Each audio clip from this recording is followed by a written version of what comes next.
Friend, आप सभी लोगों को पता ही होगा कि हमारे देश में बेरोजगारी बहुत तेजी से बढ़ रही है और बेरोजगारी चरम सीमा पे है। दोस्त, आज हमारे जितने भी पढ़ने वाले स्टूडेंट हैं, या तो उनके लायक का काम नहीं मिल पाता, या तो उनको इसलिए हटा दिया जाता है कि वो गरीब परिवार से हैं। तो दोस्त, मैं आप लोगों से यही कहना चाहूंगा कि गरीब का हक नहीं होता। और दोस्तों, पकौड़े और भाजी तो सब तल लेता है, पकौड़े और भाजी तो सब तल लेता है, वहां तक तो ठीक था। लेकिन अब तो ये भी हो गया कि जब तक तुम्हें सरकारी नौकरी नहीं मिलेगी तब तक तुम्हारी शादी भी नहीं होगी। तो क्या दोस्त, जितने भी कुंवारे लोग हैं, क्या वैसे ही मरेंगे, या सरकार हमारे लिए कुछ व्यवस्था बनाएगी?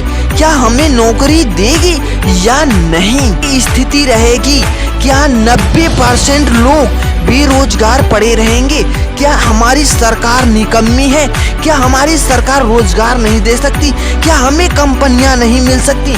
दोस्त, अगर हमें कंपनियां नहीं मिल सकती अच्छी, तो हमें सरकारी जॉब भी नहीं मिल सकता।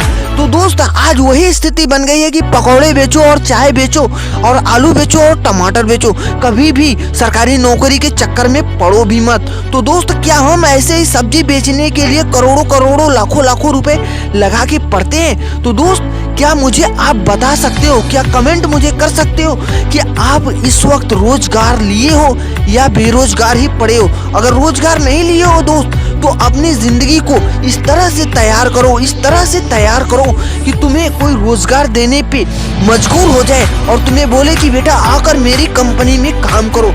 और दोस्त, आपको कभी भी हार नहीं माननी चाहिए। अगर आज नौकरी नहीं मिल रही तो ट्राई करना चाहिए।